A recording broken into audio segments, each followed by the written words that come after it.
Brainiacs, yeah, man. Who's cranking with me and some mojo? It is Monday, the start of Contact in August. Look at what's going on. I got a screen overlay. Look at this. Look at this. Look at this. You see this? I was in a hurry to build this screen and didn't even get alt streamed out. There we go. Now we look perfect. Monday, we're going to start the week off with something a little bit different. You guys already are very aware of what's going on here in the world. We don't know what's going on. We do, but we don't. You can tell that something's about to break. Everybody's on edge. You can tell. You can feel it, right? So, to try to keep up with everybody on the West Coast here, they're doing this contact in the desert. They're doing, oh, I seen UFOs in Tuesday and all this other glorious stuff. We're going to do it our way here on the Matrix. This is Contact in August. We're going to start, again, this week off with Mr. Damien Dumar. Now, why? I got a theme here, and that is this. This guy, okay, is going to talk to us about the creation of everything. We're going to talk about us being a seated being. We're going to talk about we even chewed up. Me and him was talking off air about Saturn with spaceships around the rings of Saturn, creating the rings of Saturn. Okay, we're gonna talk about everything tonight. Okay, leading up to what these people are seeing throughout the week. Right? Is it the last harvest? That's why we've got Damien. We're gonna talk about this exclusively tonight. Don't go anywhere, Brainiacs. Share this broadcast, share this podcast, and indeed, let's have some fun starting right now. Catch you on the other side with Mr. Damien Dumar and The Last Harvest. Let's go.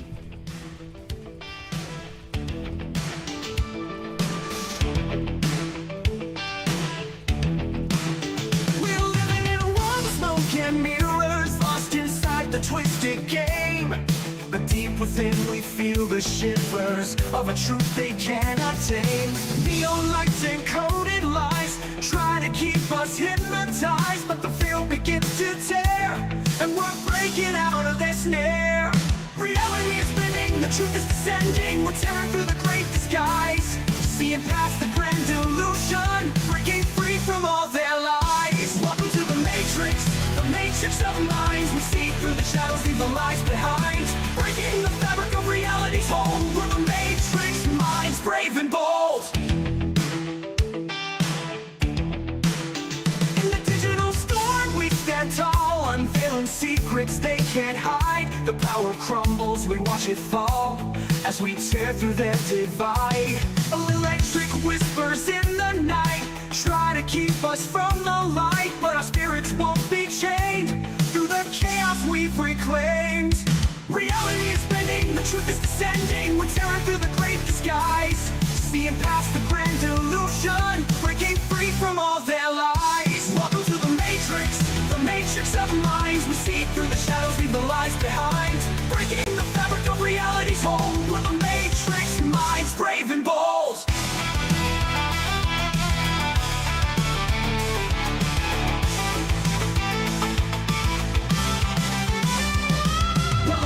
Of the digital age, writing our own story, turning the page. Through the surface we find our way. In the matrix we'll seize the day. Reality is bending, the truth is descending. We're tearing through the great disguise, seeing past the grand illusion, breaking free from all their lies. Welcome to the matrix of minds. We see through the shadows, leave the lies behind, breaking the fabric of reality's hold. We're the matrix minds, brave and bold. Well, hello, DOD. Together we rise, we're the ones who'll find in this digital realm. We're taking a stand, we're the matrix minds, hand in hand.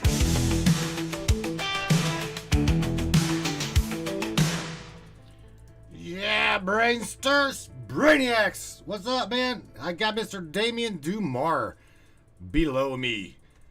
What's up, Mr. Damien? This is your third time on the Matrix, is it not? I think so. I think so.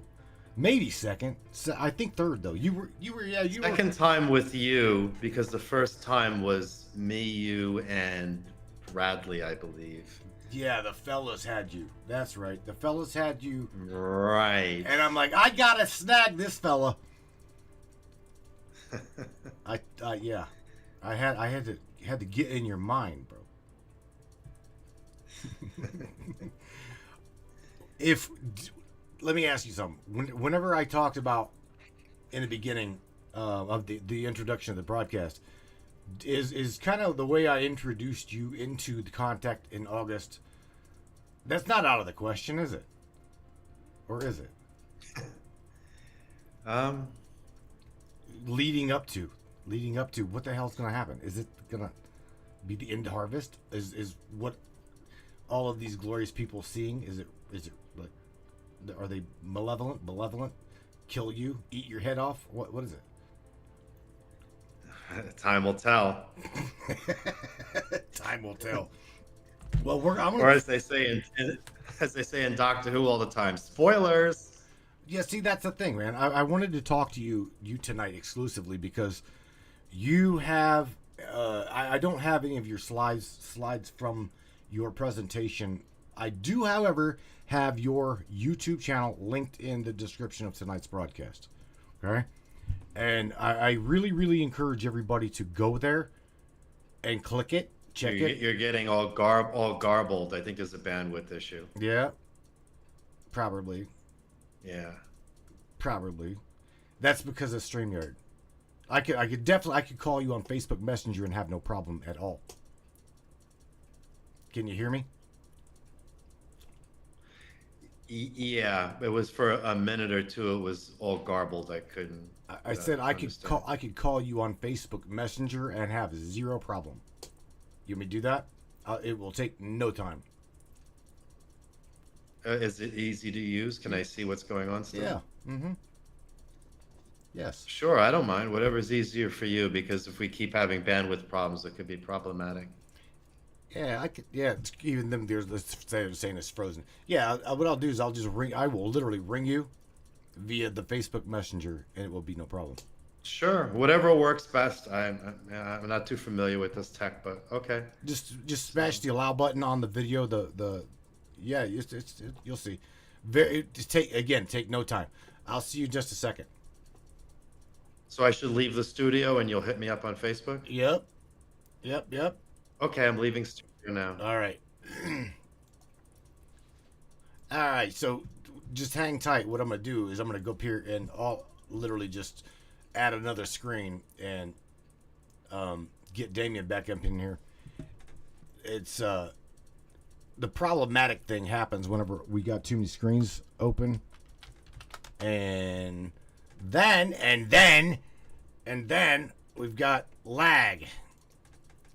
So it's not a big deal. It's truly not a big deal. Where is it at?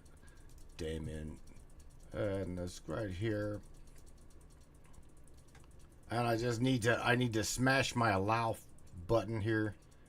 I do believe. Microphone check, yes. Site settings, camera secure, security, starts valid, blah blah blah. Where are we at? Reload. Allow. Make call. Yeah. Here we go. You guys hear that ringing? So we're getting him back in here. It's no big deal, man. Not a big deal at all. Try to get things going. Try to call Damien. Just get him to smash that okay button. It was off to a hell of a good start.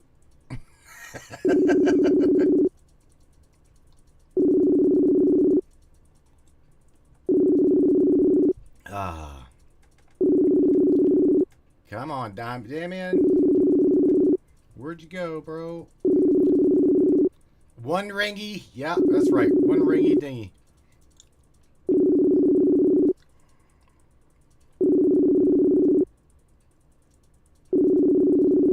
Oh, boy. Oh, boy.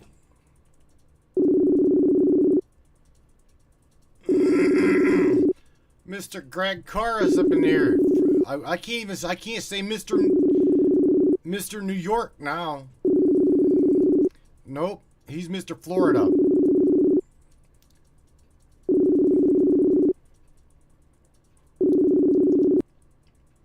There you be. Oh, now it works. Okay. Yeah, there we go. Now I just need you to smash your camera button and allow your camera to open up. The very bottom on the left-hand side, I do believe. Yeah, I do. It's not turning on. What? Is there some thing we can? It says fail to start using video. Ensure that no other apps are using the camera. Mm-hmm. Let me check the device settings. Camera. USB video device. All right. Uh-huh. But what other apps could be using it? Let me see if there's something else that could be using it. Let me.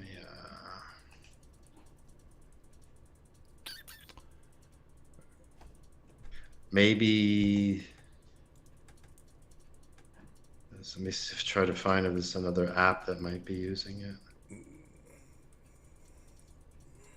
You should be able to see my screen though, right? Oh yeah, I can see you, no problem. Okay. I just it's fun to, let me see if there's a thing here with video where it's very frustrating because there is no other app using my video camera unless, let me see something here. Maybe there's a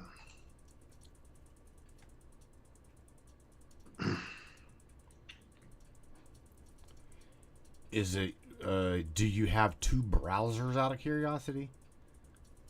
not separate browsers. I have well, maybe I have to shut down the Facebook page on the other browser window. Well, I here, don't want to kill anything though. it's either that, it's either that, or try to use the other browser. And actually, what browser are you using? Out of curiosity. Internet Explorer. Oh, there's your problem, bro. No, I'm just kidding. Do you do you have any other browsers? Mozilla, Firefox, or Brave, or anything like that? I on this machine, let me. I say we were off to a good start until it started lagging. It's also raining its ass off here. Yeah, what I can do is very quickly, since we probably have a minute or two, I could install Brave. That's fine. That is what we're using. At least I'm using here at the studio. As long as you remember your password and you can like log into Facebook. Oh fuck! I have Right no there you idea. go. You can't do that. No, I'm just trying to figure this out here because if it says turn on video, but I'm trying to think if there's something else that's using it. James Roundtree says try using two cans and a string. Yeah, that's good, James. Well, what about video? That you've got everything handled, James, except for video. Now what? Now what? Right?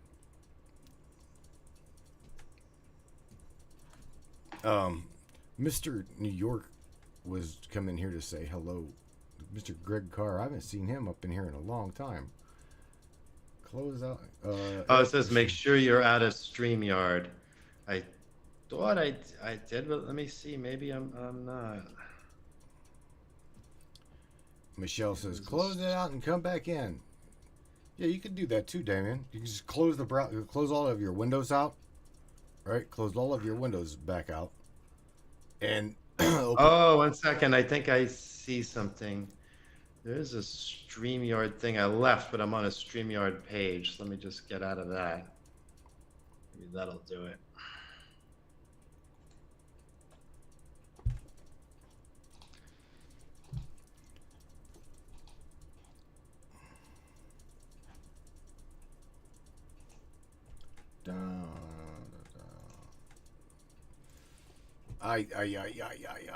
Where are we at? There we go.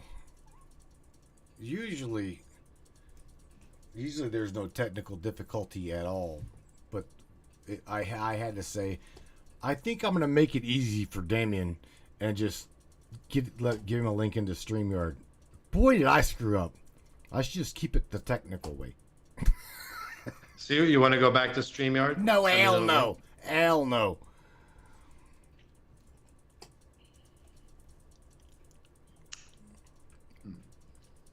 You got it? No. No, it doesn't. It doesn't. The video, if I click on the device settings, it shows the video device is correct. It Yeah. just won't display a video. Yeah, you And might. when I click on the button, You might actually have to close out the entire window and refresh that screen. Literally, just go back, go out, like close down Facebook, and so then I'll close down this window I'm in right now with you. yeah, and then you'll have to come back in here. It's no big deal. It's okay, man. I don't think that he knows how to call on Facebook Messenger either, so I'll have to try to call him back. So anyway, we're trying because again, I think I was gonna have a good talk about the planet as we know it being seeded, us being a seeded race, and I was going to talk to him about us, being genetically modified. Something happened after the flood. Something happened to us beings after the flood, and that's what I was going to talk to him about, as well as the let's see, there we go. Turn off video. There we turn on video. Now I don't have any audio on him. You have? Can you hear me? Yeah, I can hear you. I still don't have video though. I don't know. The video doesn't work. There are no other sources using this video, so I don't know what's going on. But Shit. No one really needs to see me, I guess, anyway. Oh, okay. Well, look, I told you I need a still. I need just a still picture of you. Okay.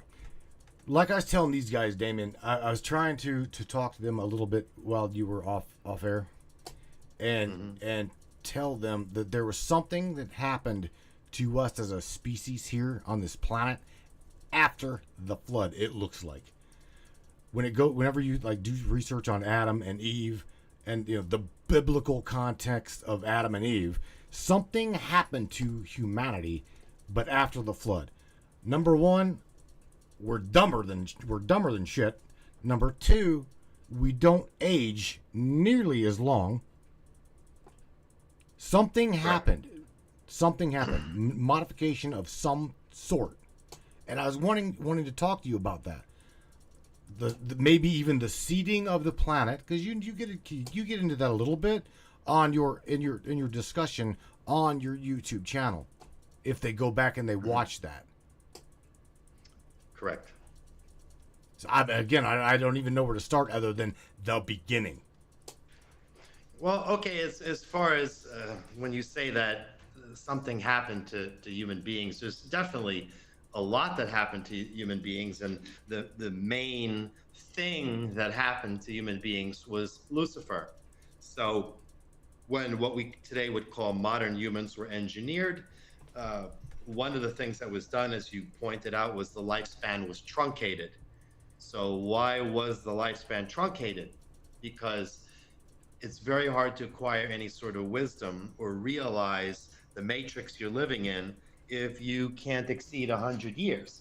If a human being lived 500 years, for example, then it might get smarter, it might get wiser, it might say, hey, wait a second, what's going on here?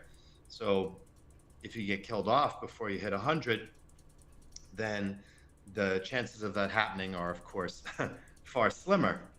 And as is pointed out in The Last Harvest by Lucien Mars, the really nefarious modifications that Lucifer made, and when I talk about Lucifer, he's an Alpha Draconian reptilian. He also goes under the name Enki in the, how should I say, the occult world. And what he did was he genetically engineered human beings by crossing the humanoid apes that were on this planet with reptilian species, because there are many types of reptilian species. It's not just one. People have this idea all reptiles look the same, or it's one group. There are many, many species of them. So he was mixing the different races with different types of reptilian species to create the races we have today. And what he did that was so nefarious was that he used the genetic material from dead reptilians. So by doing so, he created what human beings will call the subconscious mind, which is a concept that's very well known by everyone and pretty much accepted by the psychiatric community, Right. to be something that's legitimate. So he created the subconscious mind, and he also created a situation where human beings would have a backdoor into their psyche via that mechanism, so they could be controlled very easily. And another thing about human beings that's interesting that a lot of people don't realize is that they are very fine crystals buried in the dura mater of the skull. And these crystals allow for humans to be very easily tracked, manipulated, and to be sucked into what we could call groupthink. So when people assemble in massive crowds and suddenly get inspired to do something that would be illogical or violent, even what you see in sports games, this is all made possible when the crowd goes crazy due to these very fine crystals that are inside the dura mater. So it's interesting, and will be especially interesting to certain people listening to your program, no doubt, is that those who were delivered using forceps, which is something that doesn't happen very much anymore, they oftentimes are free from this aspect of control, because by using forceps on an infant's skull, it subtly deforms the skull, sometimes in not so subtle ways, and this rearranges the placement of these crystals. It damages them. Another example of this is when someone is an adult and is acting like every other cog in the wheel, and then has an accident in a car per se, hits their head, and then they become what you'd call awakened, or using general parlance for that term. So suddenly I've been hit in the head, and now I'm asking all these questions about my reality. I'm not interested in things I used to be interested in. This is, again, a result of those very fine crystals in the dura mater being damaged. So, for example, in my case, when I was born, they delivered me with forceps, and they couldn't get me out. So they damaged my head quite severely with the forceps. Most of it recovered. I think I look fairly okay now, but when I was a kid, there was a little bit of distortion going on there. So in that respect, when I was growing up, used to always be very confused when I would see how people behaved at sports games and that sort of thing, because it didn't resonate with me, pun intended. It couldn't, because the crystals were damaged. Looking back, of course, it's a blessing, for lack of a better word.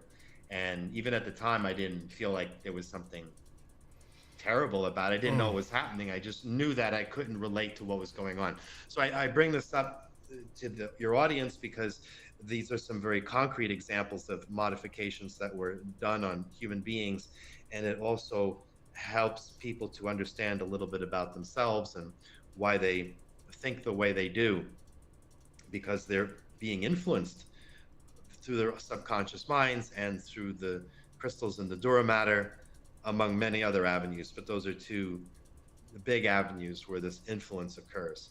So I think that would answer the core of your question. And if someone really wants to get into detail about the various things that were done to human beings, how their collective memories were wiped, these are detailed in The Last Harvest by Lucien Mars in great detail. You know, again, we talked off air on Saturday night, I do believe, right? This past Saturday. Mm-hmm.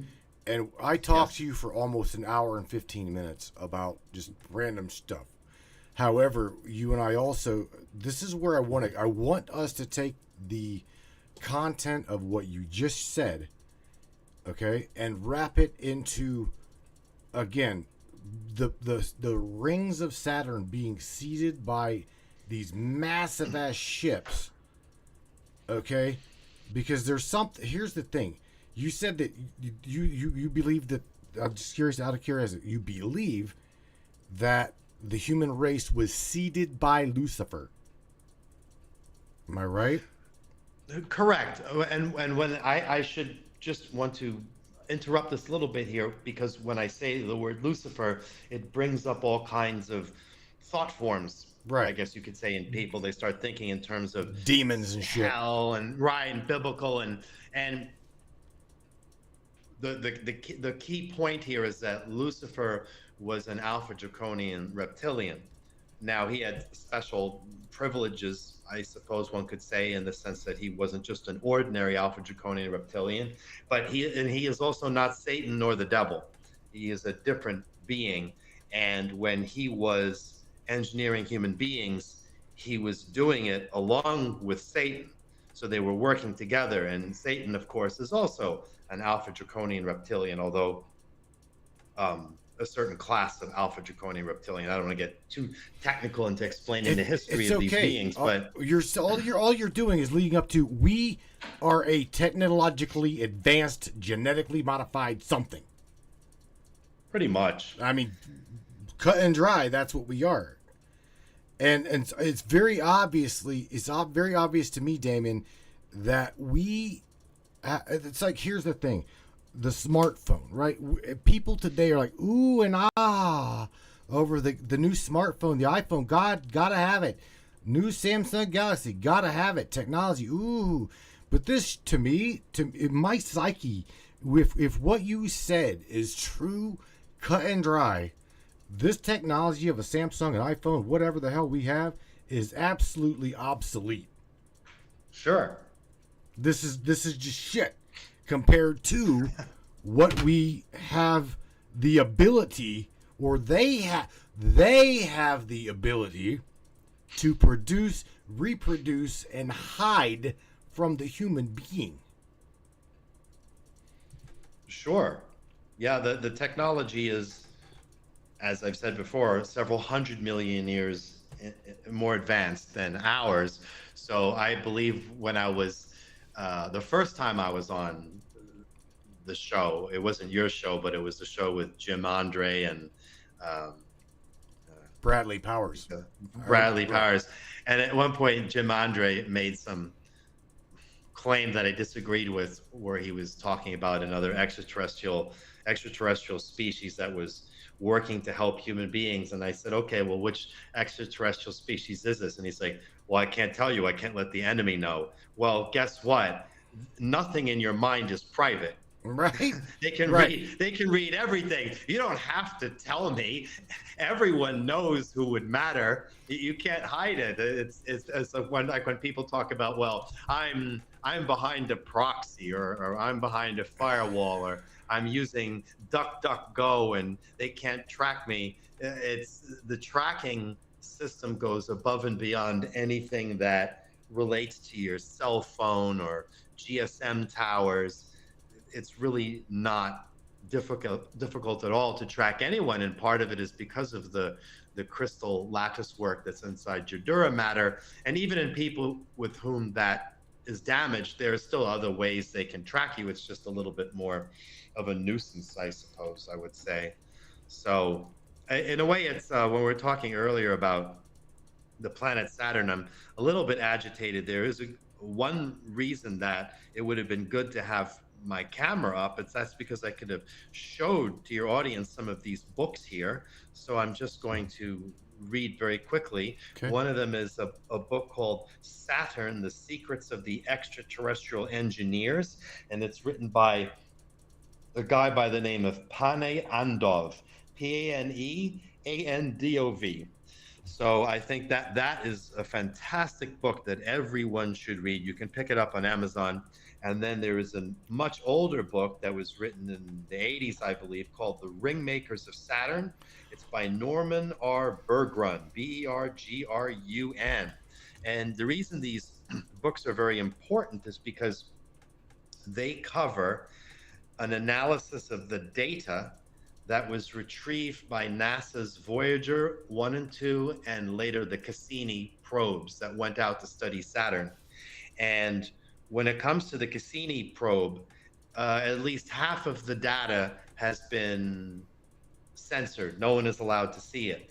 But of the data that is allowed to be accessed, although they made it quite difficult, there are people who've gone through it all, people with very good scientific qualifications, and they have analyzed the photographs, the scans, whether they be in infrared or radio waves, the recordings, and because the amount of information that Cassini picked up was just insane.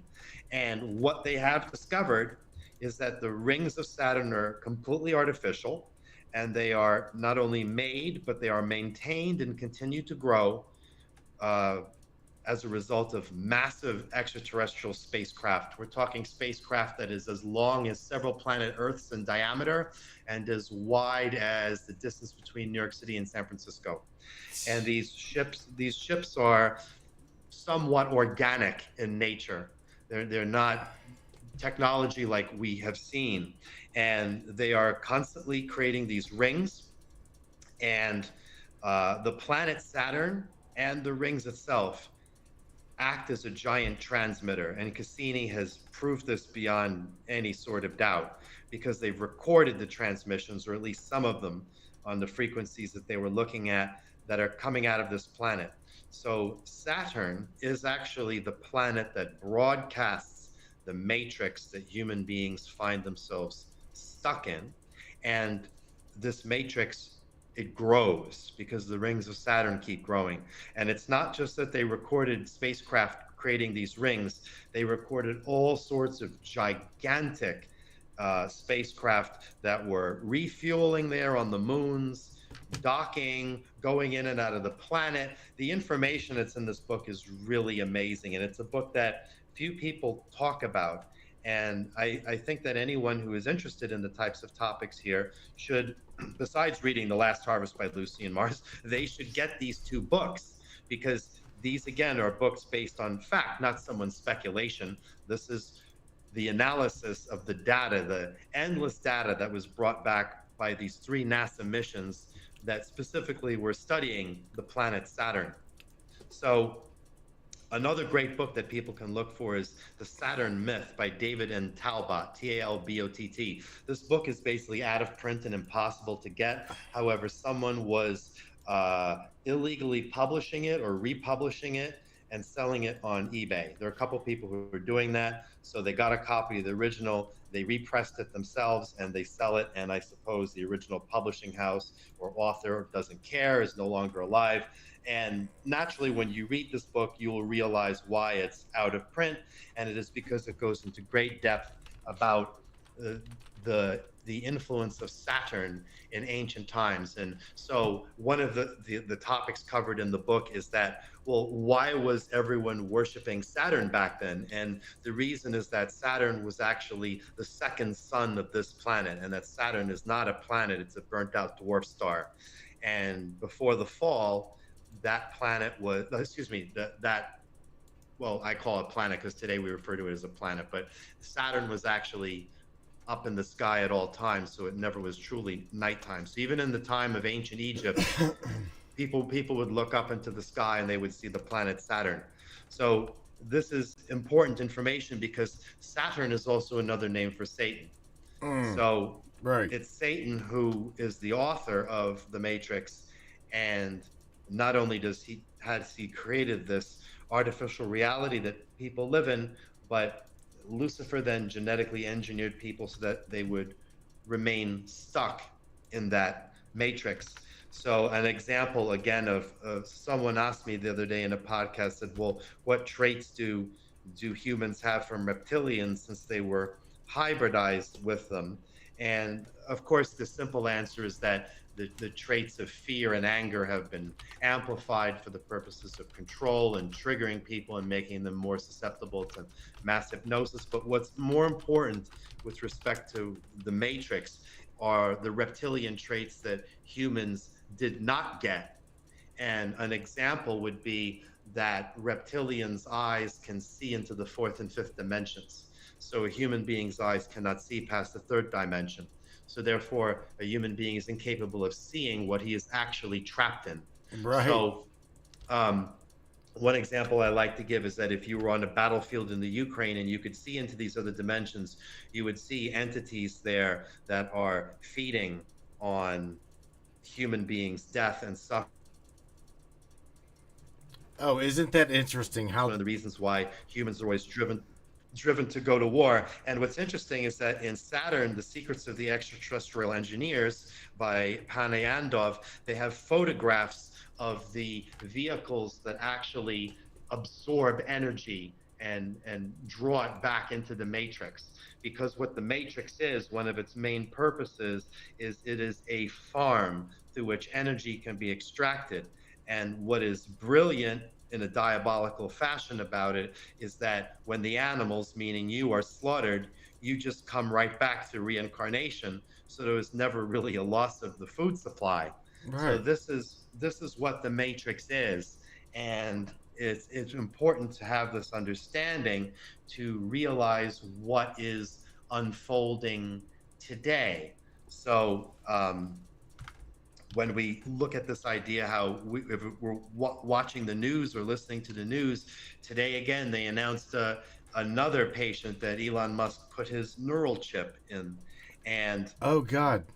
Did they and really? now he just did it into a second person, a wireless chip, and now he is openly talking about one of the reasons that people should get this is because if you get one of these chips, you will develop superpowers and you'll be able to compete against or merge with AI.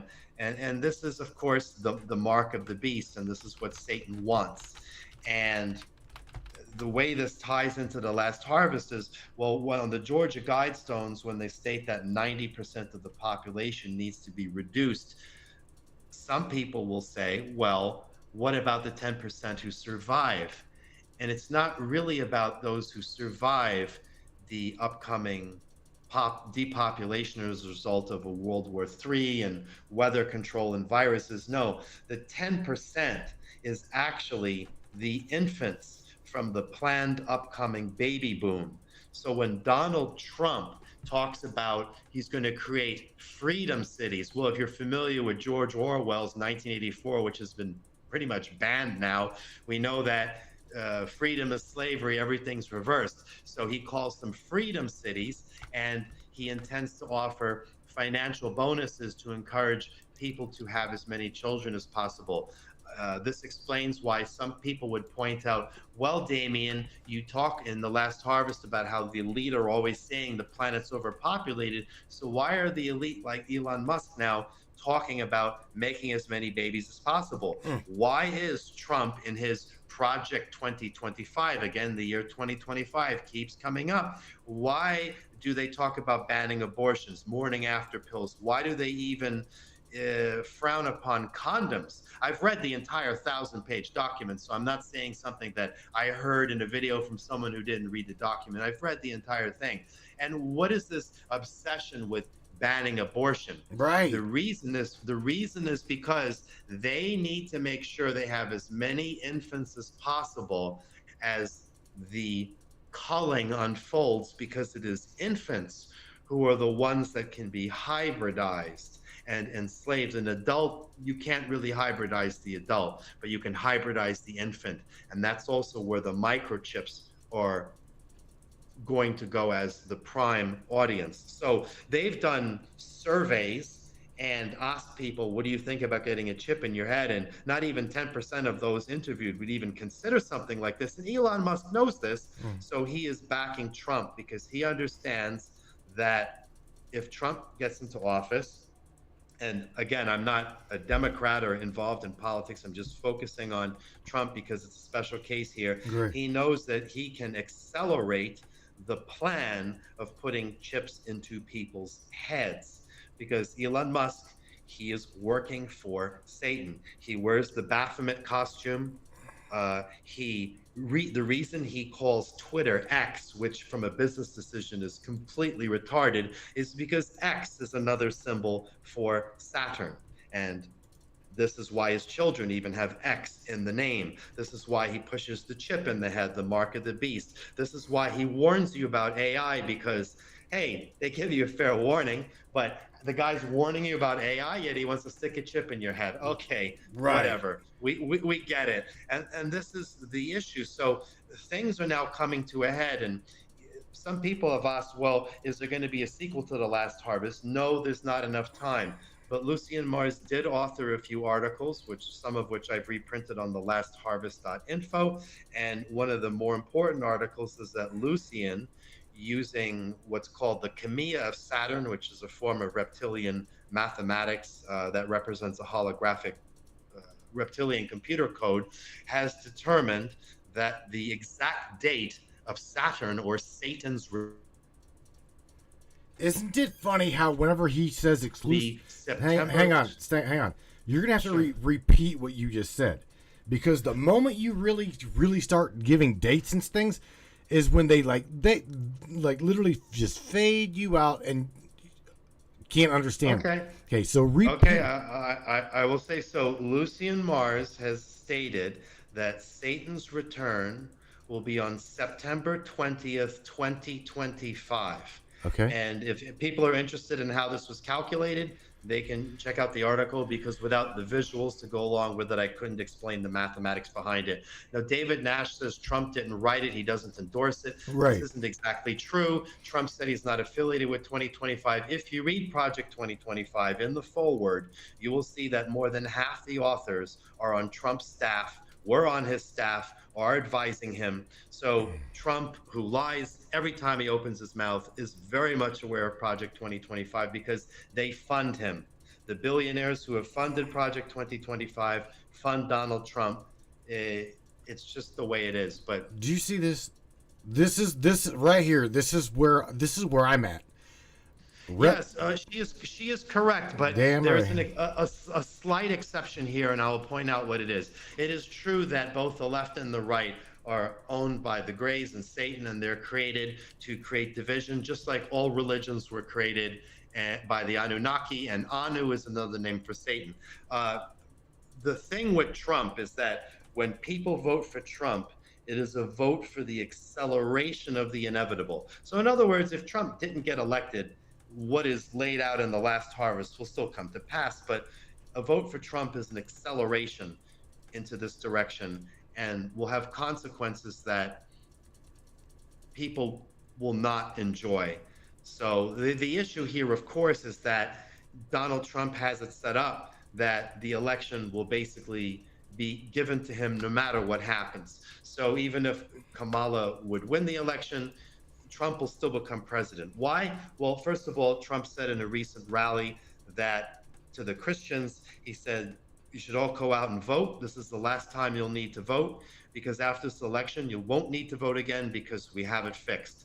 So I was on another podcast and someone said, oh, you're taking this out of context. I said, well, what is the correct context? He says, well, I don't remember. I said, well, let's call it up. So he took some time in the podcast. He pulled up the entire video of the speech of Trump saying this, and we listened to it live on the air, and it was even worse than imagined. And the host looked and he says, I don't know. He was so confused. Look on his face. He says, I guess I was wrong. How can this be? Right. I said, don't be hard on yourself. You are under a spell. He is saying over and over in rally after rally, we have enough votes. We don't need your vote. Don't worry about the votes. Listen, if someone's saying this all the time, there's a reason for this. What do you mean you have enough votes? Right. What do you mean you'll never have to vote again?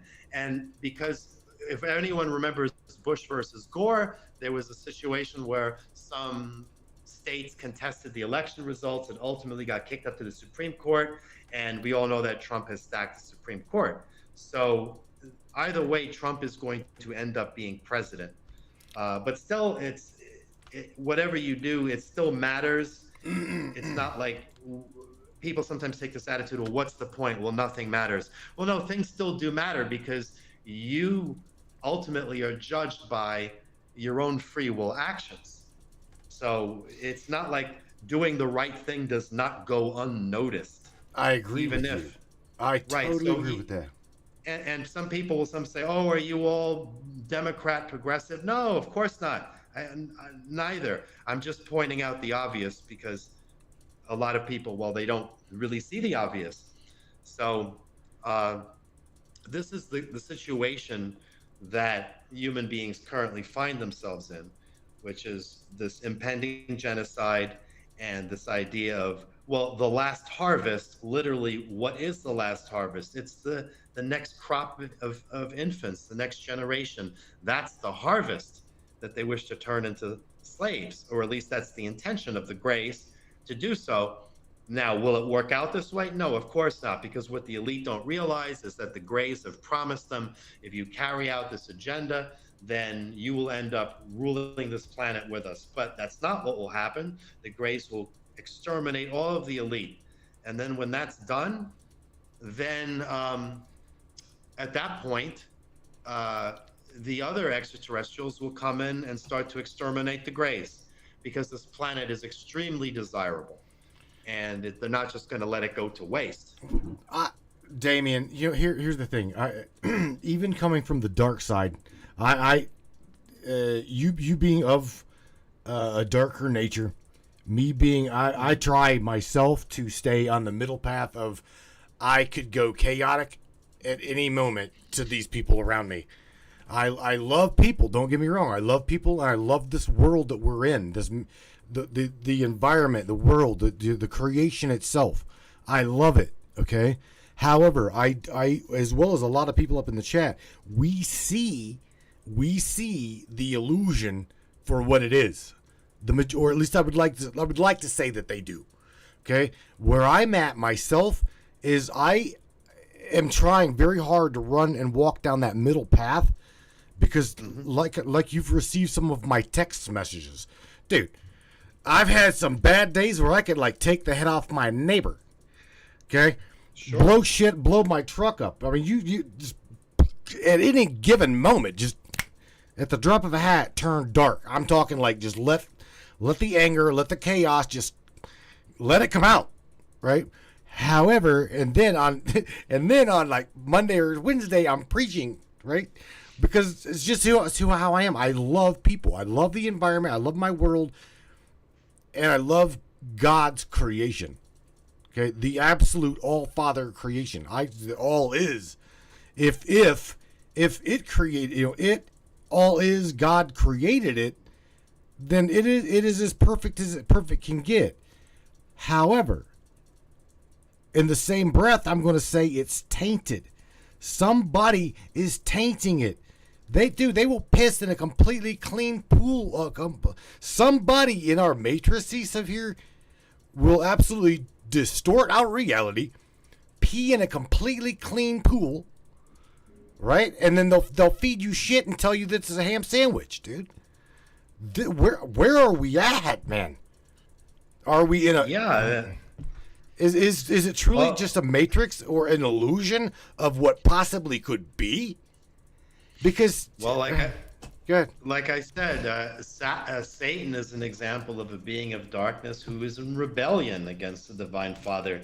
He would not share your feelings about the perfection of creation, or even if he secretly did, I don't know his mind, but even if he secretly did, he still resents it. So he has created his own pocket of, how should I say, pocket of rebellion, is a little spiteful creation that he's done here, and human beings find themselves in it. So it's important to understand this, because there are really only two ways out of this matrix. One is if an extraterrestrial group pulls you out, and then the other is if the Divine Father pulls you out.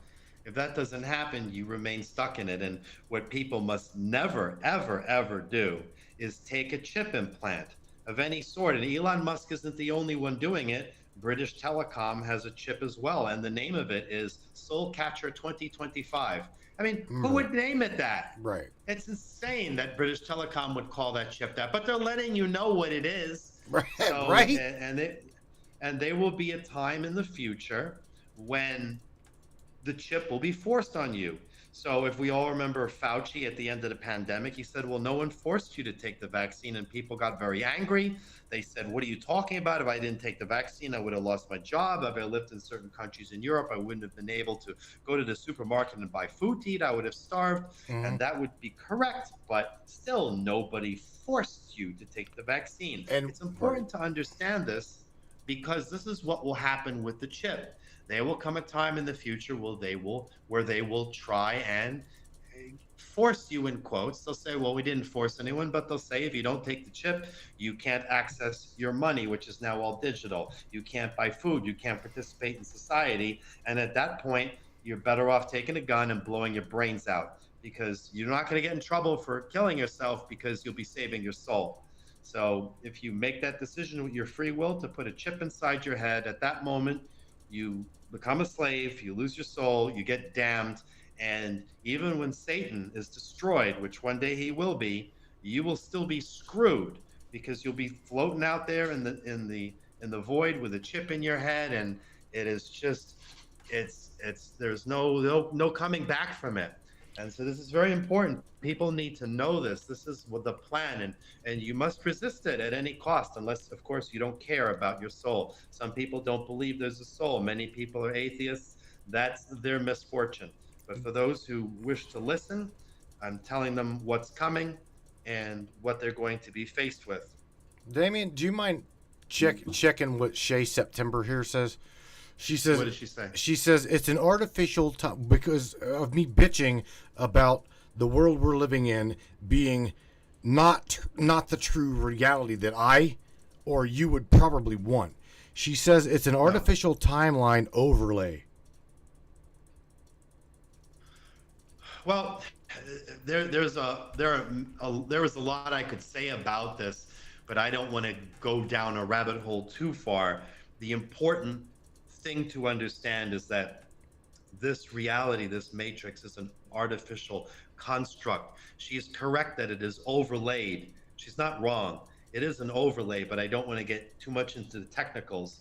But I will throw out one very controversial fact related to the overlay, and that is people debate, is this planet round? Is it flat? The planet is round, okay?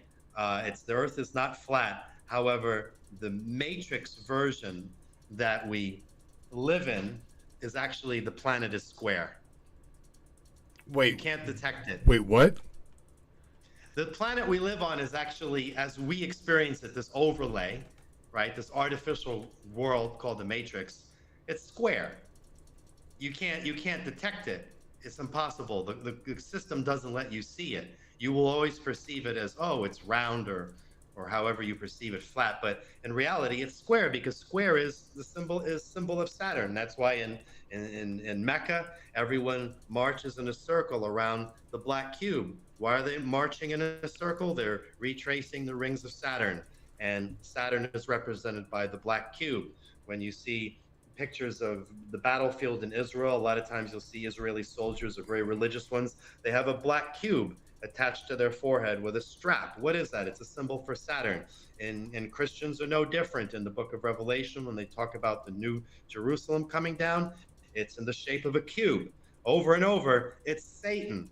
And this is the whole problem. This is why I say to people all the time, renounce all religions, renounce all saviors, and pray to the Divine Father, the Creator, directly. If not, you're doomed. You just get pulled right back into the matrix. You think some religion's going to save you, some savior's going to save you.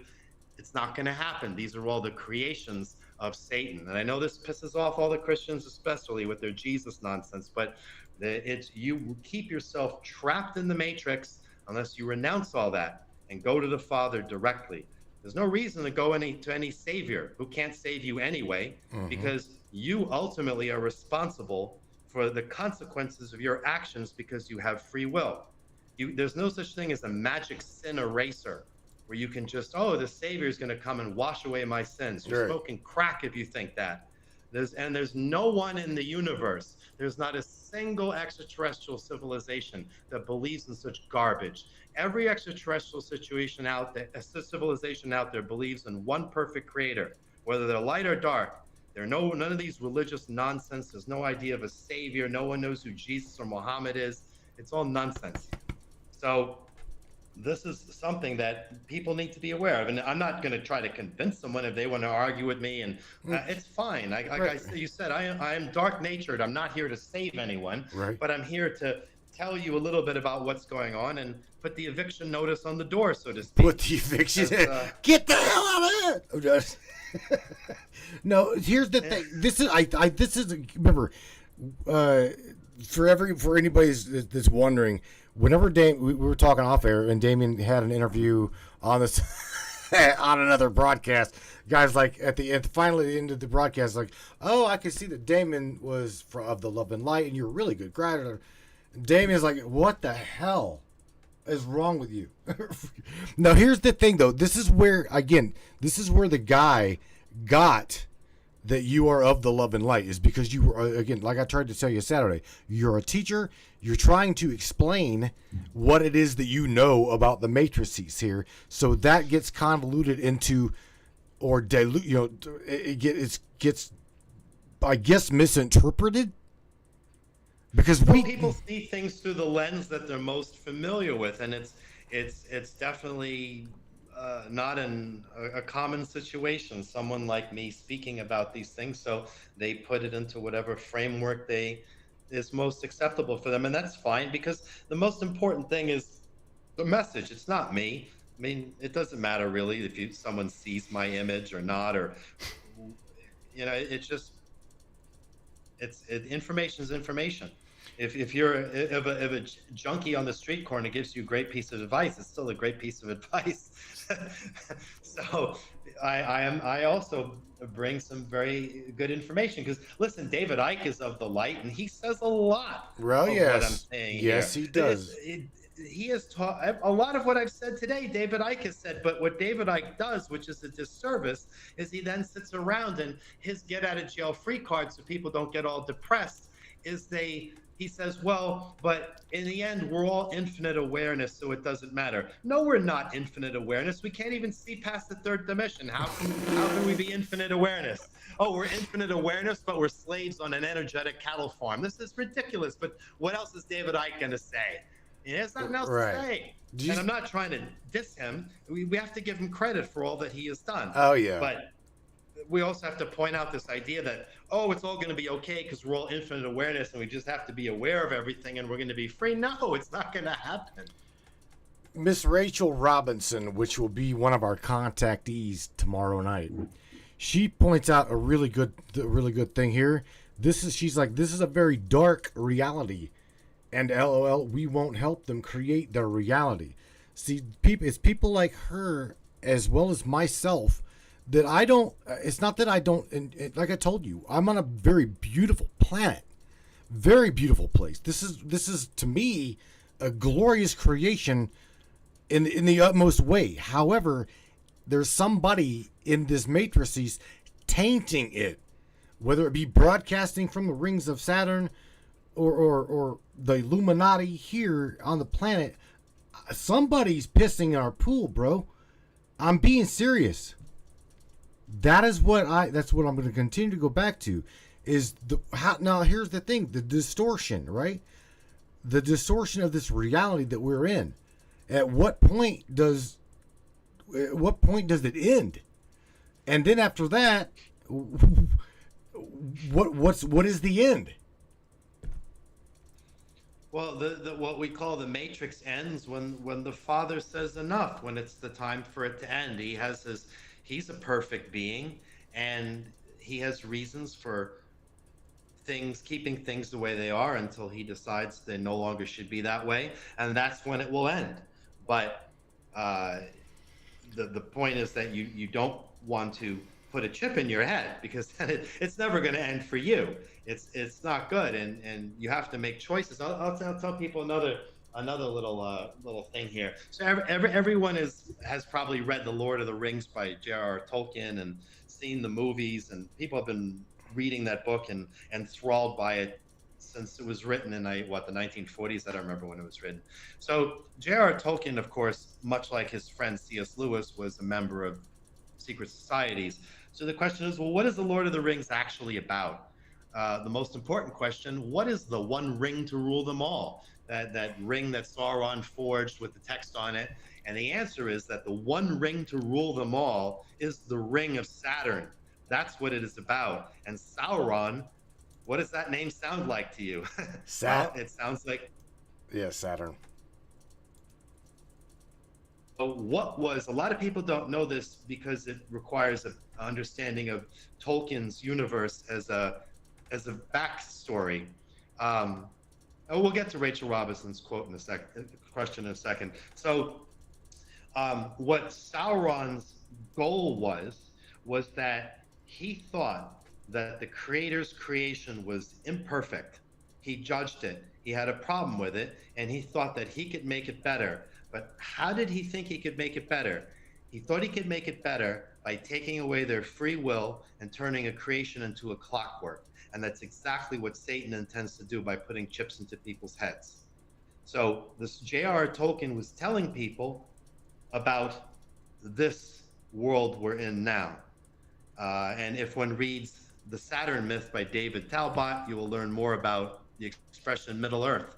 It's very interesting, but I don't want to spoil things for people. Right. So the question is, someone said earlier, oh, I saw it shoot by in the chat. Well, he's perfect, but he allows this. Yes, that's correct. I know that a lot of human beings like to judge the Father's creation, and that again is something that Satan puts into the people's minds. It's in Hollywood all the time, in films where it has no business being in, where some character randomly starts criticizing the creator. It's everywhere. This sort of idea, and a human being really is incapable of understanding perfection or that of a perfect creator. So they may have these feelings and they're entitled to them because they have free will, right? They're not automatons in a clockwork. Right. And there's no doubt that there's a lot of suffering that goes on in this realm. That's obvious. And that this is a monstrous sort of creation that Satan created. This matrix is, if you can even call it a creation, a machination.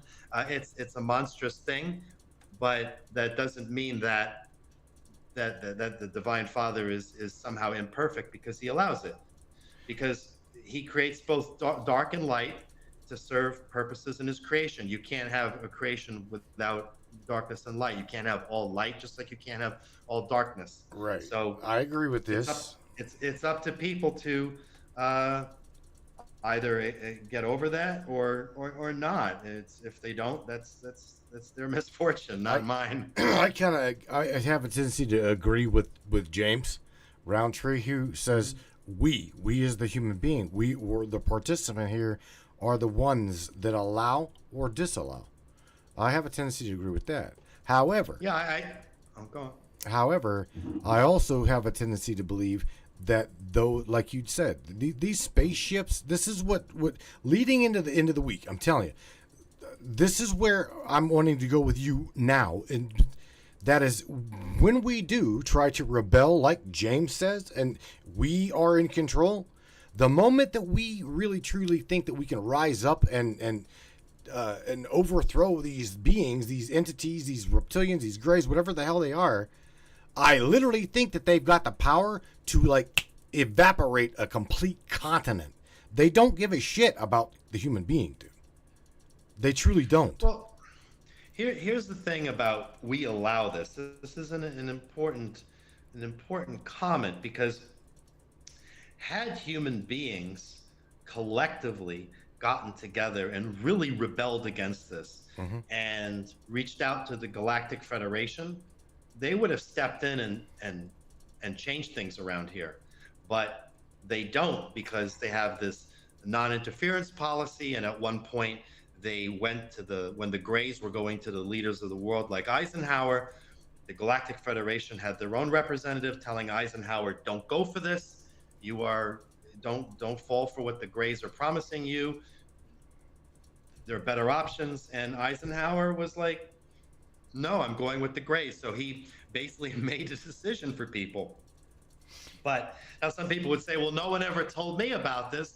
And they would be correct. However, there is enough information out there. And if people collectively got together as time went on and more information was coming out and really rebelled and refused to participate in a lot what was going on, then things at that point, they could have gone into a different direction perhaps, but they didn't.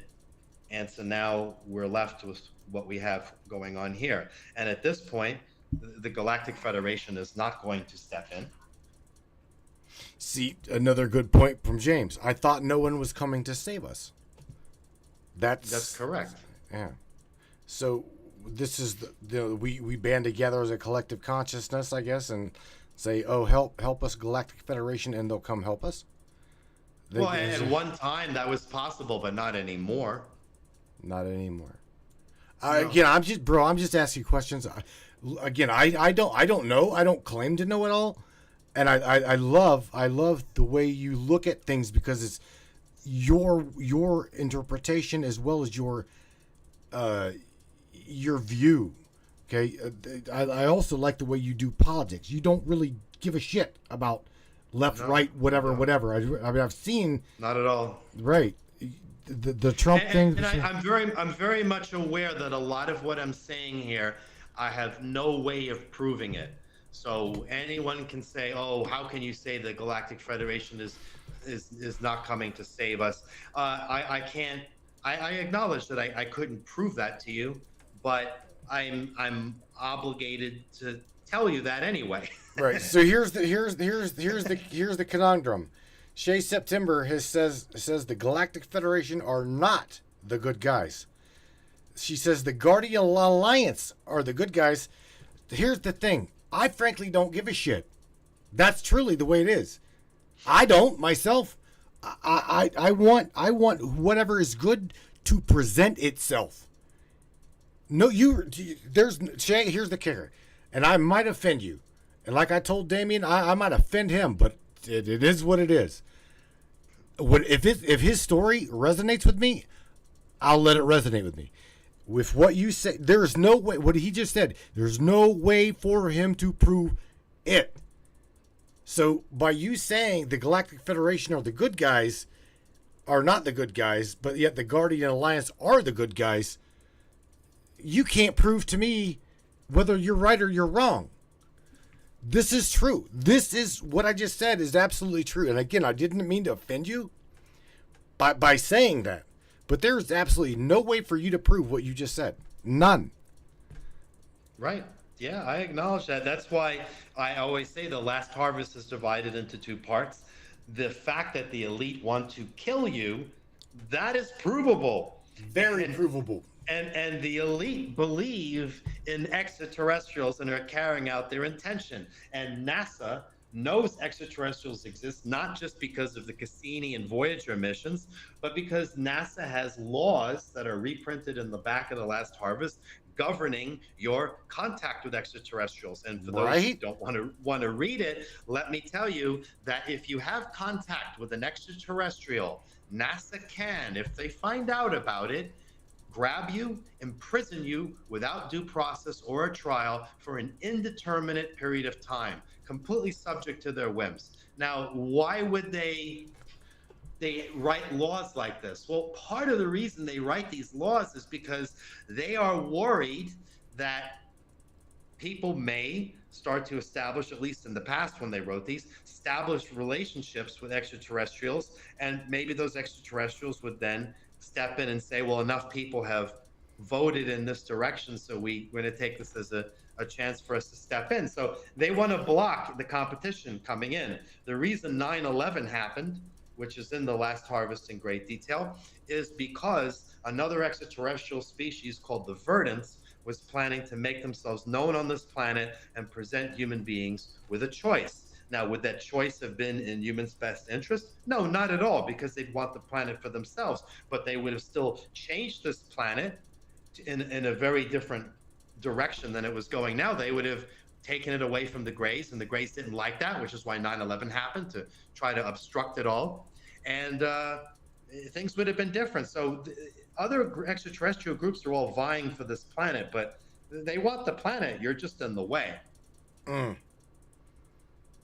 Mm. Damn it, bro! You kill you. How out of curiosity, how many extraterrestrial beings do you believe to be around our planet and interacting with humanity? I think at this point there are probably 76 different groups in within the area who are observing what's going on, from what I've heard. So out of curiosity, do you, no, I'm being serious. Do you think that their living conditions are that of ours? Are they going to be harvested as well? Well, extra. Listen, planets are blown up quite frequently. Right. Civilizations are wiped out quite frequently. Out there in the universe is endless competition for dwindling resources, and extraterrestrial populations are ever growing. So on this planet, this idea of overpopulation is a myth perpetuated by the elites to give themselves an excuse to uh, commit genocide. But elsewhere in the universe, there are actually legitimate overpopulation problems, in part because certain extraterrestrial groups, such as the Verdants, their strategy for domination is to have such a large population that it would be impossible to kill them all. So it's sort of like dealing with armies of size. So we're talking about populations that are so large that it's almost incomprehensible for a human being. So they look at a planet like planet Earth and they say, wow, we could put 50 times the population on this planet. If we use our technology, we could regenerate everything and change the whole way in which the social and physical structures are, and we could cram so many people onto this planet. What a great idea. And that's how they're looking at it. It's a resource. Holy smokes, bro. I shared while you were talking about the book, the Saturn, the Rings of Saturn maker. I shared that in the chat. I don't know if you've seen that or not, but I went to Google, and then it took me to Amazon. I shared the ring makers, as well as the Last Harvest book on Amazon. The really exciting book is Saturn: The Secrets of the Extraterrestrial Engineers. That's really, it. I want That's an incredible book. hang on a second, because I'm going to go over to my web share here, and I hope I get it right here in my bed. I just love how things are being difficult for me tonight. For real, dude. Host web share only. I'm going to go back to this one. The thing is, you know, when it comes down to cut and dry, again, we can all talk out of our rear end, bro, but we don't know. We do not know what is and what isn't. At this point, in all of reality totality, we have no idea what is and what is not. The name of this book is what, Damien? What is? Saturn: The Secrets of the Extraterrestrial Engineers, and the author's name is spelled P-A-N-E. Hang on. Saturn: The Secrets of the Extraterrestrial Engineers.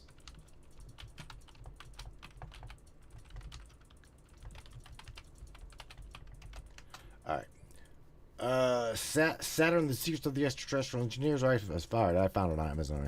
Here we go. I think. Now I'm sharing the screen with you where you can see it as well. Yes. This is it, right? That's the book. Okay, right here. There we go. This is what I wanted. I wanted to get this link for them to be able to have, so I'm going to drop it in the chat. I knew you threw out there several books in our context of what we're discussing tonight, and this is one right here. Okay. Right. These are fantastic companion books for The Last Harvest by Lucien Mars, because you will see a lot of evidence that supports the parts of The Last Harvest that would be thrown more into the speculative category, such as extraterrestrials. Well, in these books, you start to see, oh, wow, here's some NASA images of these spacecraft. Oh boy, they're quite gigantic, and they're flying in and out of the sun and recharging themselves on the energy of the sun. This is really something, technology that is beyond anything that humans could even begin to grasp. So it gives a context or a frame of reference for a lot of this. I'm curious as to. I'm going to look up this guy. While you're talking about him, excuse me, I wanted to see. Okay, this is a guy from the National Air and Space Museum. So what? Oh, he's the author of Ringmakers of Saturn. Yeah, the other book. Yeah, he's a very how should I say, decorated and qualified scientific professional. His resume is republished in the book. It's absurd how accomplished this guy is, and he analyzed already back in the early 80s when that book was written. This was before Cassini was launched. He analyzed all the data from the Voyager 1 and Voyager 2 missions, and he was the first to discover, oh wow, these rings are being made by spacecraft, and here they are in the images. So he explains that. But later, when the Cassini mission went out, that's when some incredible data was pulled back. I'm gonna have to somehow read about this. It's not really that expensive of a book. What is this? Okay, shit, it is. It's a $30 book. Well, you can get the Kindle version probably for $3 or something. It's saying that you are like $9.99. It's literally the price of a Matrix subscription. So please, for real, anybody, check. At least just do your research on the book. I mean, the extraterrestrial engineers. Again, this goes right into what we're playing into throughout the week. And again, I love Rachel. I like her. I don't disbelieve her because she's got. Bro, the young lady coming on tomorrow after you on Tuesday here. I wanted you to lay the foundation of we are a seeded species. Okay, we are deemed and or controlled by somebody we really truly don't know. Okay, we truly don't. You don't. I don't. We don't. We just know that we are definitely being manipulated. We can be manipulated. We can be controlled. We can be all of these things that you mentioned throughout the broadcast. Well, I would say that I know who's behind it, but I necessarily can't prove it in a way that people would go, "Oh yes, I can prove that it's nighttime right now," or right, the I can validity prove that Donald Trump is running for president. But if one looks at all of this information and reads all these books and reads all these articles, it's going to scream at them what's going on. I mean, that's why I'm pointing out Tolkien's books, and because it's everywhere being told to you, right. But people don't see it because, well, they don't really want you to see it, but they tell you anyway, but they don't really want you to see it. No, of course not. Of course not. You literally, you're nailing it. They don't, they don't want you to know it. But yet, like you said, this is where, Rebel Reyes put it in the chat. There's two wings to the same damn bird. And the way I see it, bro, is two wings of the same bird.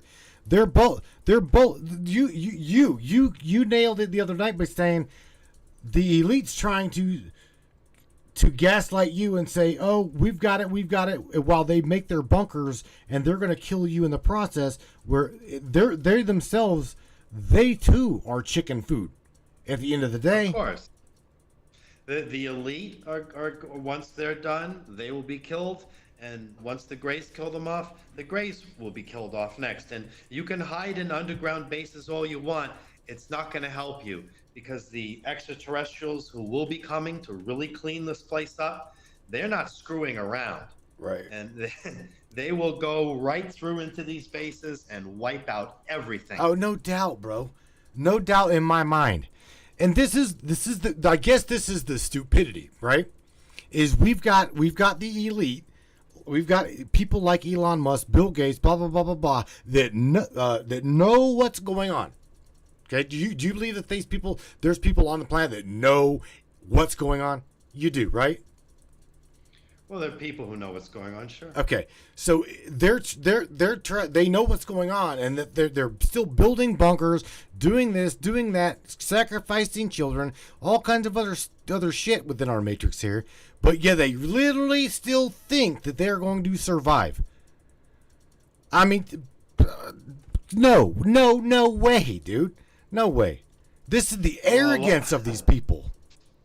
A lot of them actually have read The Last Harvest, and they now realizing that this is not going to be the case, but it's a little late for them. They're too far into it already. Man, like they've all made their bones, so to speak. They've made their. That's the correct term. That term will work. Yeah, and so there's you can't go back from that. They've already gone too far, so they're going to continue doing what they do, and it doesn't matter. Well, Mr. Dumar, here's the thing. We're gonna take a quick break, real quick, and I want to have you for at least another 20 minutes. I know we ran into some difficulty. If you're okay with this Sure. little thing, I'm completely okay with it. I'm fine with it. Whatever else you want to deliver after the break. Again, I just want you to drive it home, please, that whatever these people are going to be contacting and talking about throughout this entirety of the week, it's literally their perception. I want your opinion on it, because again, dude, we've got 4 great guests coming up at the end of the Tuesday, Wednesday, Thursday, and Friday. Friday ending up with Brad Olson, who that travels to all of these conferences and sees and interacts with all of these people like Billy Carson and David Wilcock and all of these other big name people will be here with us Friday. Can I just shout out there Bradley Powers? I see he comments, the planet has many sleepwalkers. I'm doing my best to awaken them from their slumber, but I can't do it all by myself. This is one of the reasons why The Last Harvest was written, because it is actually targeting those who have Rh negative blood, those who've been hybridized, those who are abductees, those who are experiencers, because most people who are in that category, they are not from here to begin with, and they're usually extraterrestrial species out there who are looking to extract them, or who would want to extract them. And the idea is to reach out to them, because some will get stuck here. No doubt. All right, Mr. Dumar, here's what I'm gonna do. I'm gonna share my screen with you to where you can see as well as you can hear. So you may have something like your audio may change just a little bit. However, I'm gonna go up here to where you can now. I have no doubt in my mind you will be able to hear our audio here as well as like the commercial. So again, let's take a break and give me another 20 minutes with you, please. Sure. All right, no bro. problem. Thank you. All right, man. Then what we're gonna do? We're gonna take a quick break, and on the other side of the break, we are gonna come right back with Mr. Damien Dumar, and I want him to kind of drive home for everybody. That the things that Rachel's seeing in the sky, the things that Daryl's seeing in the sky, contacting and blah blah blah. We really, really, really don't know whether these things are good or they're bad. Okay, for real. Rachel, I love you. Daryl, all you guys. But look, man, unless these people or these things are sitting right next to you eating dinner, okay, you have no idea. You don't. You truly don't. So again, all the dancing lights and shit, Rachel, the sky, Daryl, all of you, everybody that sees them, we do not know. So please, just take it for what it is, face value. I seen these anomalies. Wow, right? But God forbid put any love stock in it. I don't know. We just simply don't know. Again, on the other side of this break, we are going to come back with Mr. Damien Dumar. Again, I want to steal him for at least another 25 minutes. So thank you guys for sticking with us throughout the technical difficulty. He's okay with the way things are now, so I hope you guys are too. Don't go anywhere. We will be right back. Welcome to Crystal Cove and Mystic Charms, where magic meets the mundane and the extraordinary becomes everyday. Are you ready to gift yourself with the whispers of ancient power stones? To the feel and hear the echoes of our ancient past? Dive into a world where each pendant tells a story, where rare stones hold secrets known only to the universe itself. At Crystal Cove, our collection isn't just jewelry. It's a gateway to a realm of mysticism and wonder. Let the shimmering opal guide you through twilight dreams, or embrace the fiery energy of the sun with our exquisite amber pendants. Each piece, handcrafted by the hands of a true mystic who understand the language of the earth and the fire of one's heart. At Crystal Cove and Mystic Charms, we believe that every soul deserves to sparkle. Whether you seek solace in the calming embrace of amethyst or wish to dance with the vibrant hues of turquoise, our collection holds the key to unlocking your inner magic if you allow it to be so. Visit us today and discover the pendant that speaks to your soul. Crystal Cove and Mystic Charms, where the beauty of our amazing earthy realm meets the magic of the cosmos.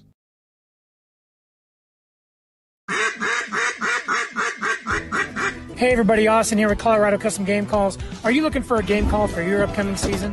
Are you looking for something unique? Are you looking for a gift for the hunter in your life? Well, look no further, we got you covered. At Colorado Custom Game Calls, you get to put your own twist on these calls.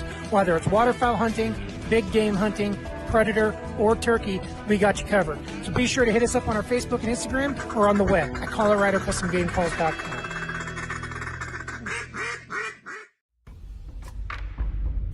What is up, all my beautiful and gorgeous souls? I am Michelle Espinosa, otherwise known as the Shaman, through the Matrix Mind Media. So tell me, how many times have you wished that you had that special power of prediction? You know, to know what was going to happen before it actually happened and took place. To have some power and control over that situation before things came flying at you out of left field. The thing is, you actually can have that power. You can be aware of what's coming. Tune in to Astrology TV with me for Breaking the Cage every Sunday evening at 10 p.m. Eastern on the Matrix Mind Media. And I will go through the astrology and help put you on the right course and get you back in control of your own life. Love you guys. This CBD fluid is a whole flower fluid extracted from the cannabis flower. We don't use any heat, butane, or chemicals when we extract, so we get all of the components of the plant. All the CBD, CBG, CBA, all the terpenes, all the flavonoids. This allows our body to absorb at 60 to 90% rather than the average of 6 to 10% absorption you would get with a CBD oil. Because our bodies are made up of mostly water and this is a fluid, it's highly absorbable so that you're getting 500% more nutraceuticals per dose. We also have this available in our CBD spray as well as a muscle rub with all kinds of botanicals. You're going to absolutely love it. Check it out, Brainiacs. MatrixMinds.live/CBD. The CBD I use. Feel free again. Feel alive again.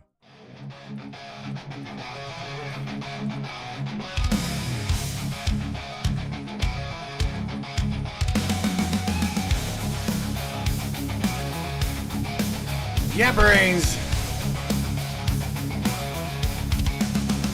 I was sent to the front lines and I fought without a clue. I believed in my duty and I felt the honor to. All of that, the God, the guts and glory, until I saw the truth behind the veil of the stars and stripes. A darker side revealed, where pawns in their game, for power they'll never yield. Awake now,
Okie dokie,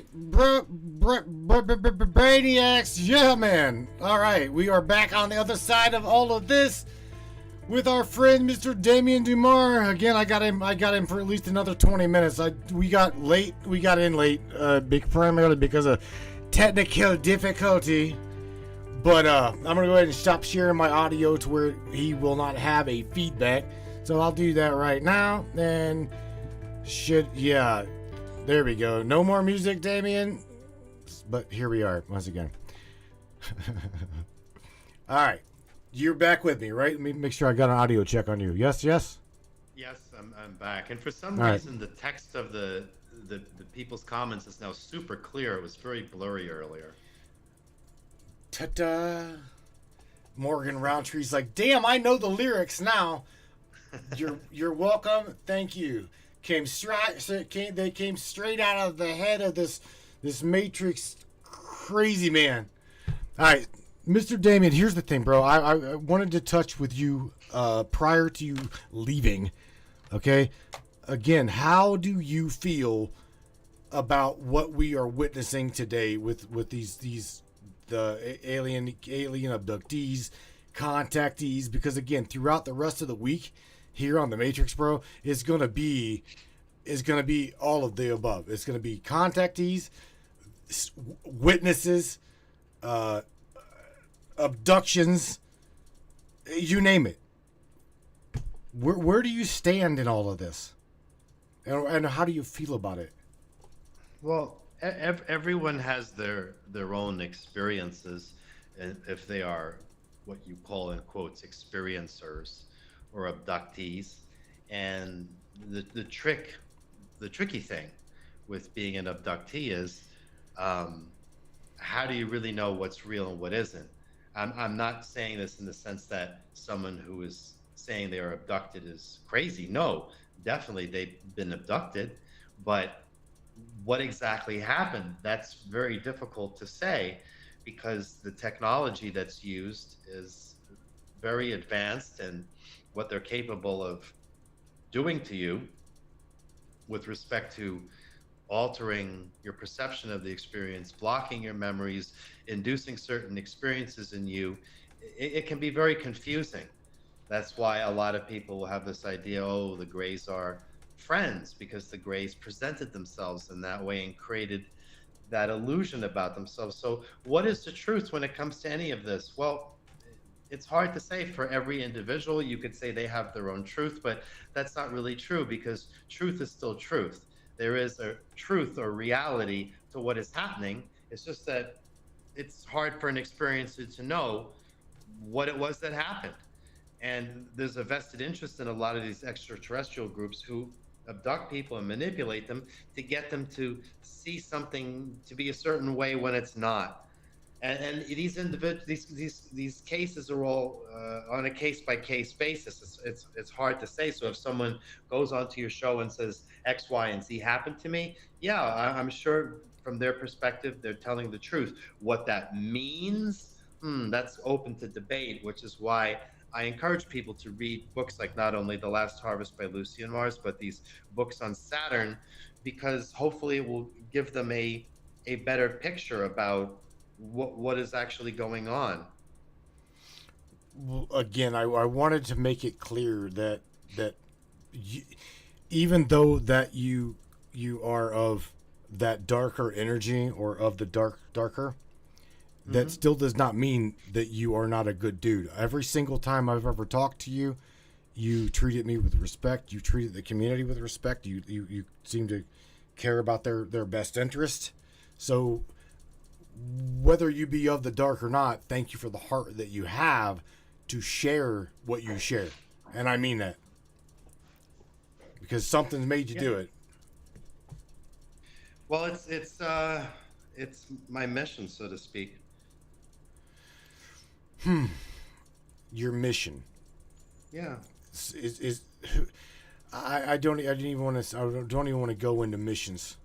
I truly don't. That is a rabbit hole in its own self, bro. Soul it certainly contracts. is. It truly is. Soul contracts, missions, why we're here, what we're here for. Why? Oh God, dude, that alone is is a very deep hole. Is there anything, out of curiosity, is there anything else that you would like to add to our discussion tonight? For real, anything at all that we haven't covered that you would like to discuss? Well, nothing springs to mind other than I would like to, at the risk of repeating myself, Okay. say that time is beginning to run very short. We have about 3 months until the election, and about 13 months until Satan returns, according to Lucian Mars. And so people should check out that article and see how he arrived at that. And according to the last harvest, there's not a lot of time. Someone asked me in a podcast, said, well, will we not live to see the end of our normal time? I said, well, if you're Generation X, that won't be a problem, but the generations that follow, they will not reach old age. So for millennials or Gen Z or whatever they call them now, they will never see old age. It'll all be over by then. So time is very short. And in that regard, again, I'm not religious. I'm not into any kind of human religion. I've already told people what I think about it, but you should definitely reach out to the Father and establish a relationship with him. And I know that there's a lot of resistance to doing so, and many people are atheists. Many people have this attitude, well, this place sucks, or I wasn't born tall enough, or whatever it is. And so they have their own personal vendetta, and they like to blame it on somehow God or the creator. And I would suggest that it's in their best interest to get over that and to accept that he is a perfect being and acknowledge that he created you. But for many people, this will be difficult. Even at the conferences where I talked about this, people would come over and say, what are you saying, the creator is male? How dare you? Yeah, I'm saying he's male. You don't like it? That's too bad. Because that's what he is. And I don't want to go into any further beyond that, because that's the only thing that people tend to get upset about. But this is what it is. And I was on a podcast the other day, and it was a group podcast which had guests on it from different walks of life. So not everybody was into abductees or the occult or extraterrestrials or any of that kind of stuff. And one of the persons was listening to me, and he said, yeah, they say that you are most influenced by the people you hang out with all the time. So why not hang out with the Divine Father? He says, that sounds like a really great idea to me. Right. For real, dude. It's your hit. It's it. Yeah. Bradley's got a question in the chat here. I don't know if you can see it, but Bradley's got, or he's throwing something out there. He says, so who? I see the first line. Yeah, sorry. He's like, who created the Matrix for us all to learn from? Was it Matthew Turner or was it God? I'm going to say both. I don't know. You want to take a stab at that one? Who created the Matrix that we're in, you think? You mean you're talking about your show or the Matrix that we're in? I'm talking this illusion of reality. Oh, well, like I've said throughout the show, it's a creation of Saturn or Satan. There you go, Bradley. It's just a construct of an illusion. It's got to be, bro. It's again, to me, the base foundation of the creation, Damien, is perfect.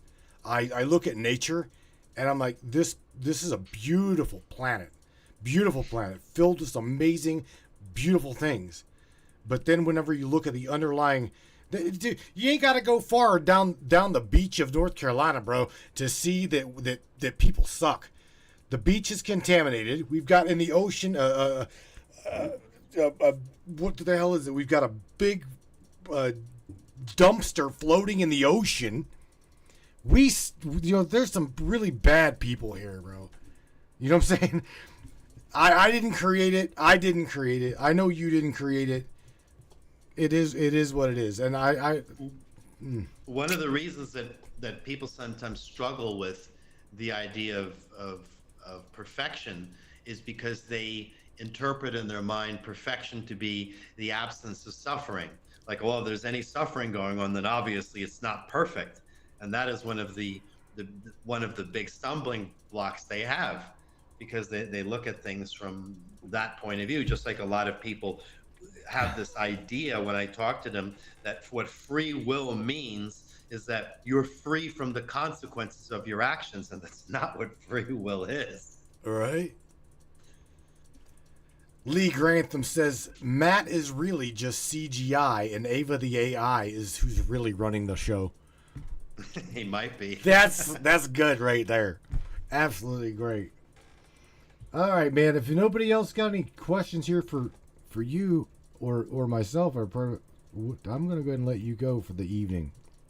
And again, man, I appreciate you taking the time with me and everybody else to discuss, like I said, the creation, the beginning, who's behind that, right?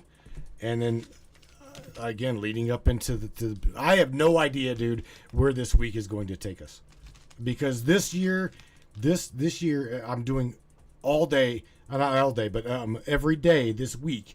I'm going to have an interview with a contactee, abductee, and then Brad Olson, who is, again, part of all of these different big-name people that he's pretty damn down to earth, okay? For being so, like, you know, highfalutin with the elite people, Brad's a pretty damn down-to-earth guy. I do got to give him credit, man. He will sit right there with me and you and everybody else right here in his RV with a laptop and, you know, just cut the fat and drink coffee and talk. That is to me what matters. Okay, I look above and beyond who he hangs with. I truly do. I truly do. That to me makes him a fabulous person. You know what I'm saying? Truly do. All right, Mr. Damien, is there anything that you would like to say to anybody and everybody before everybody comes to the show, says something positive? So please give them, I would say give them some love and light and hope, but just look. I don't have any of those. Let me just ask you this: out of the graciousness of your heart, please just give them something to like hang on to, regardless I of already whether have over and over. I tell them, pray. It's so easy. Pray. Damien says pray. I mean, no, it's like nobody. It's so simple. Nobody wants to. I'm not talking about religion. I'm just saying, listen, this is what it is. This is, and if you want to hold on to something, what better to hold on to than the Divine Father who created it all? I mean, if you're going to hold on to anyone, I should think he's the one to hold on to. Can you think of someone better to hold on to than him? I can't think of it. No. People want to hold on to grace. They want to hold on to Jesus. Good luck with that. I would go to the source if I were you and hold on to the Divine Father and say, hey, I'm hanging out with you now.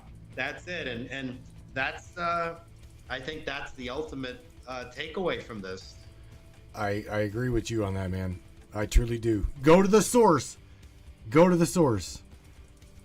I agree with you, Damien. Right. All right, buddy. Thank you again for being with me. At the drop of a whim, you just like, we got it going on. If you're all right with this, or I'm completely all right with it. Sure. Okay, I will. Fun. I appreciate you. We all appreciate you, and we look forward to the next time, whenever that would be. All right. Definitely. All right, buddy. Thank you for having me. All right. Good night, Damien. See you, bud. Good night. Bye. Kentucky Brainsers. Well. I agree with what Damien says. It doesn't matter to me. I've always been one to, you know what, step out of line and like go. If I were ever in a union, I make a piss poor union guy, because I don't like the fact that you've got to go up the ladder, okay, to like get things fixed. I want to go straight to the boss of bosses. If I've got a problem with somebody or somebody's got a problem with me, I would rather them not beat around the bush, just like literally cut and dry. Go with what it is. Just go straight to the source, like Damien says. Okay, I mean, I know that may sound like, oh well, I'm leaving out Jesus, or I'm leaving out Allah, I'm leaving out Muhammad, I'm leaving out whatever. I get it. I understand what you're saying. I understand it. I truly do, because I've been there. Remember, I was a diehard, dedicated Christian boy. Okay, so going your way, going through your avenue of foundational belief, I'm not telling you to sway from that. I am not telling you to sway from that. However, I am telling you to please just I don't know, ask to give you direct contact with the it that is all is it. Okay, we are in a construct of some sort. The Matrix is what I call it. The illusion, we already know that that's what it is. And again, I haven't read the entirety of the book, but I can definitely tell you, it is a kick-ass book. I've got maybe, I think, 7 chapters into it, and it's literally one thing after another. I will tell you that it is not a love and light book. It is not. However, it will go through it goes through the government, it goes through the elite, it goes through the process, it goes through what you are, who you are, where you are, how you are. It's deep. The book is very deep. So, again, The Last Harvest, it can be found if you go to Google, smash The Last Harvest, and it will absolutely pull up in Amazon, The Last Harvest. Again, the guest for tonight, Damien Dumar, his YouTube link is in the description of tonight's broadcast, as well as his Facebook profile. That's all I can do is we just give it to you.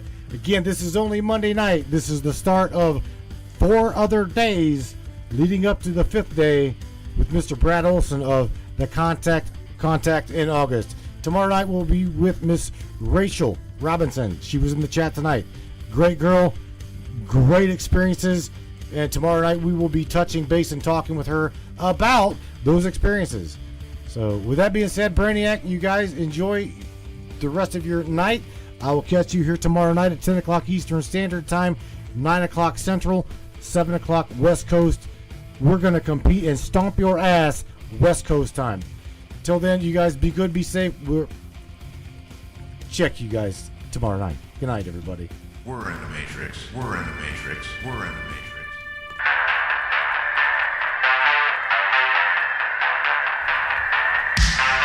Yeah. Let's do this. One of the fastest growing talk shows on the internet.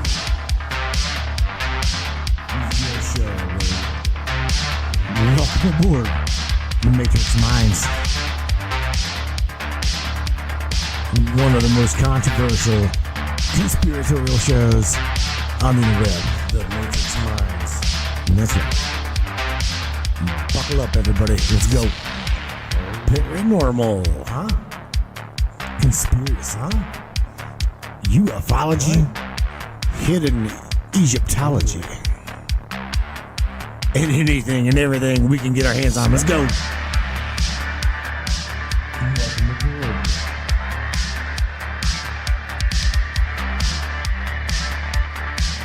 The Matrix Minds. The Matrix Minds.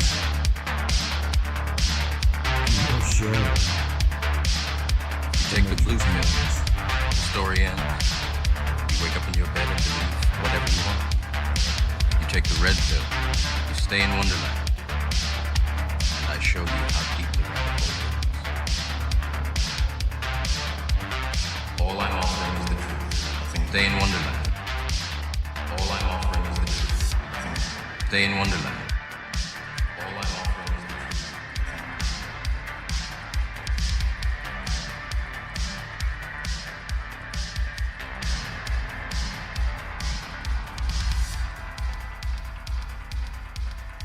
Alrighty, my friends. You guys seem to like the Matrix music, so this coming at you is called A New Start. Once again, I appreciate you guys make us rank number 3 today. Yeah, man.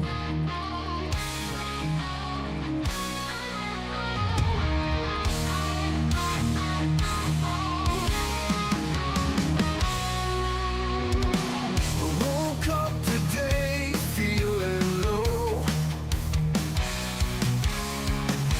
Tried so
it's gone cold.